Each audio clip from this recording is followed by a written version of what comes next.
Хүүхдүүдээ өнөөдрийн хичээлээр бүгдээрээ органик бус бодисын ангилал нэршлийн талаар авч үзье.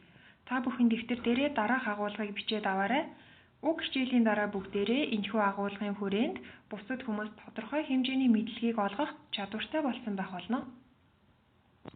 Органик бус бодисыг дотор нь оксид, хүчил, суур, давс гэж ерөнхийд нь дөрвөл ангилдаг. Тэгэхээр бүгдээрээ органик бус бодисын талаар судлахад амархан байна тийм үү? Оксид гэж юу юм, хүчил гэж юу юм, суур гэж юу юм, давс гэж юу юм бэ гэдгийг мэдээд тэгээд эдгээр нь хоорондоо яаж урвалд ордог юм бэ гэдгийг мэдчихэд ерөнхийдөө органик бус химийн 50%-ийг нь мэддэг болчихлоо гэсэн үг.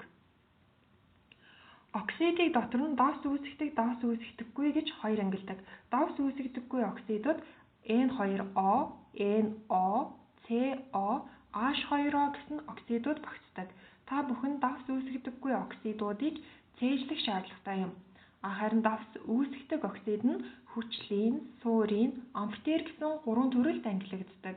Хүчлийн оксид гэдэг нь бүх металл бишүүдийн оксид. Үүн дээр нэмээд 4-7 валенттай металлын оксидууд хамаардаг.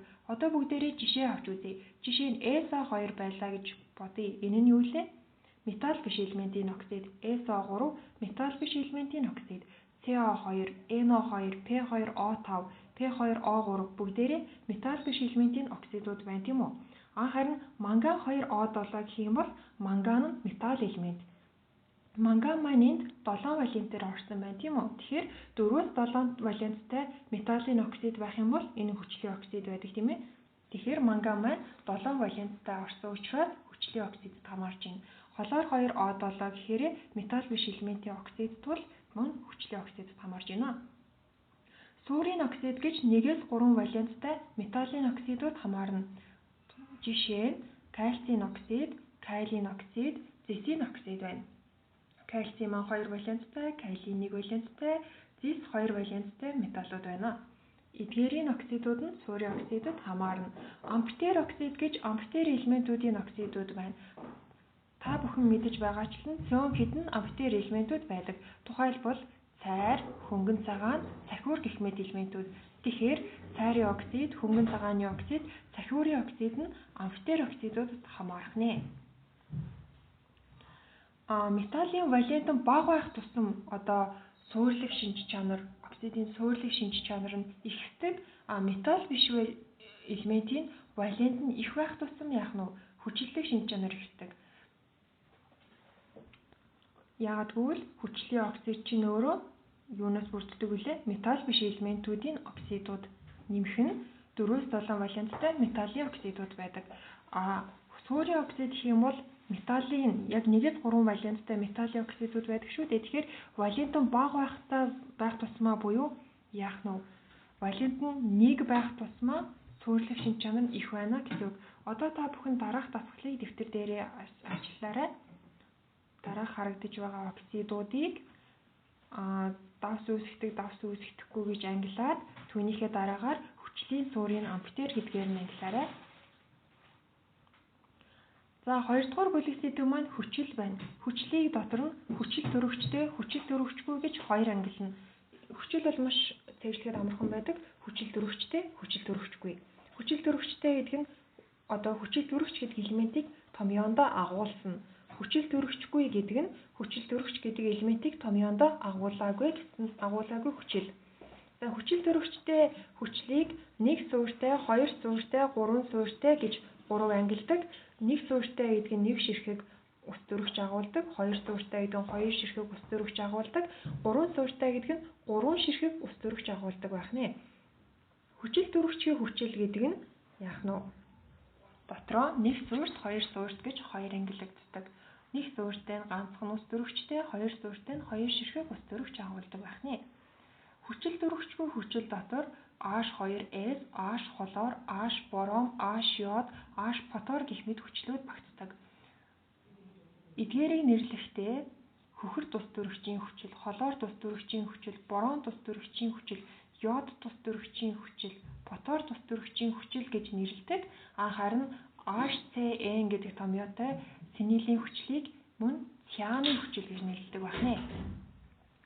Тэгэхээр олон улсын нэршлэлээр нэрлэхдээ цян тус төрөгчийн хүчил гэх юм тийм үү? Ингэж нэрлэдэг байх нь. За багш нь одоо энэ хичээлийн хавсралт файл олгоод нэг Word-ийн нэг нүүрөөг нь тэр нүүрэн дээр хүчил төрөгчтэй хүчлүүдийн нэр болон хүчлийн үлдэгдлүүдийг биччихсэн байгаа. Тийм болохоор та бүхэн маань түүнийг цээжлэх хэрэгтэй байгаа шүү. Суурийг дотор нь усан дуустдаг, усан дуустдаггүй гэж хоёр ангилдаг. Усан дуустдаг суурийг шүлт гэж нэрлэдэг. Усан дуустдаггүй суурийг зүгээр л суур гэж нэрлэдэг. За, усан дуустдаг суур нь суурьт 1-ийн А, 2-ийн А-гийн гидроксидууд хамаардаг. Мөн NH4OH хамаарна. 1-ийн А-гийн гидроксидууд гэдэг нь одоо энд харагдаж байгаа литий OH, натрий OH, калий OH, рубидий OH, цезий OH, франций OH буюу 1-ийн А бүлэгт байрлах металлуудын гидроксидууд. 2-ийн А бүлгийн одоо үүсгдэг гидроксидууд нь кальцигаас радий хүртэл байдаг бериллийн магний усан дуустдаг шүлтийг үүсгэж чаддаггүй байх нэ. Тэгэхээр усан дуустдаг суур буюу шүлт маань 1-ийн А-гийн 6 металлын гидроксид, 2-ийн А-гийн 4 металлын гидроксид, үүн дээр NH4OH байдаг байна. Тэгэхээр нийтдээ 11 ширхэг усан дуустдаг суур байдаг гэсэн үг. Эдгээрийг шүлт гэж нэрлэдэг. За, 4-р бүлэг сэдэв маань давс. Давсыг дундын давс, хүчиллэг давс, суурлаг давс, комплекс давс, давхар давс гэж 5 ангилдаг. Биднэрт хамгийн их хэрэглэгддэг, амьдрал дээр хамгийн өргөн байдаг нь дундын давс. Дундын давс нь металл болон хүчлийн үлдэгдлээс тогтдог. Өөрөөр хэлбэл энэ нь шүү дээ, тийм ээ. Металл, хүчлийн үлдэгдэл, натрий гэдэг чинь металл тийм үү? Хлор гэдэг чинь H хлор гэдэг хүчлийн үлдэгдэл. Калий 3PO4 байна. Калий гэдэг нь металл, PO4 гэдэг нь H3PO4 гэдэг элемент хүчлийн үлдэгдэл. Хүчиллэг давс маань металл хүчлийн үлдэгдэл хоёрын дунд ус төрөгч ороод ирчихсэн. Өөрөөр хэлбэл металл хүчлийн үлдэгдэл байх юм бол бүгдээрээ давс гэж одоо өмнөх хичээлүүд дээр үзсэн шүү дээ. Тэгэхээр металл хүчлийн үлдэгдэл байх юм бол давс байдаг. Харин энийгээ бид нар дундын давс гэж нэрлэдэг байх нь. Металл хүчлийн үлдэгдэл хоёрын дунд ус төрөгчийн атом ороод ирэх юм бол үүнийг хүчиллэг давс гэж нэрлэдэг байх нь. Металл хүчлийн үлдэгдэл хоёрын дунд OH ороод ирэх юм бол энэ нь суурлаг давс. Ийм давхар хаалттай байх юм бол энэ нь давхар давс гэж нэрлэдэг байх нь. Комплекс давс гэж нэрлэдэг байх нь. NH4 хлор гээд хаалт хийгээд NO3 байх юм бол ийм давхар одоо аммонийн нэгдэл агуулсан ийм хаалттай байх юм бол энэ нь комплекс давс. Харин хоёр ширхэг металл давхцаа жишээ куфрум, феррум, S2 гээд ингээд давхчихсан байх юм бол энэ нь давхар давс болдог байх нэ. Одоо та бүхэн энэ дээрээс дундын давс гэж юу вэ? Хүчиллэг давс гэж юу вэ? Суурлаг давс гэж юу вэ? Давхар давс, комплекс давс гэж юу вэ гэдгээ бичээд аваарай. Ерөнхийдөө дундын давс гэдэг нь юу вэ? Металл хүчлийн үлдэгдэл.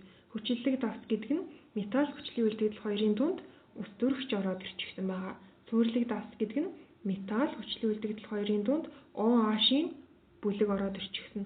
Давхар давс гэдэг нь хоёр ширхэг металл давхцаад араас нь хүчлийн үлдэгдэл байгаа.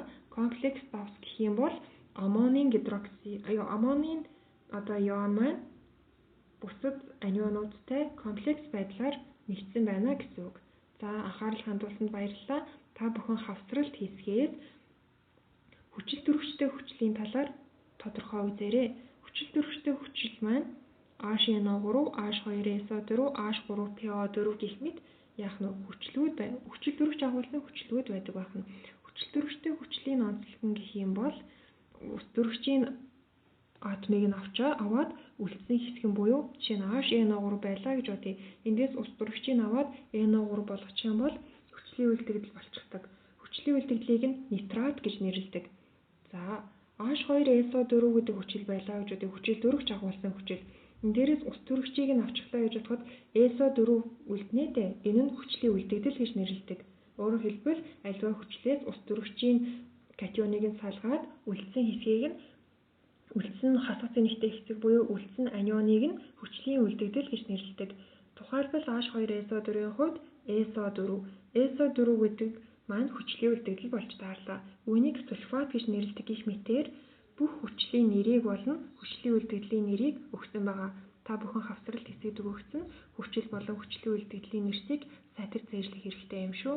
За анхаарал хандуулсанд баярлалаа.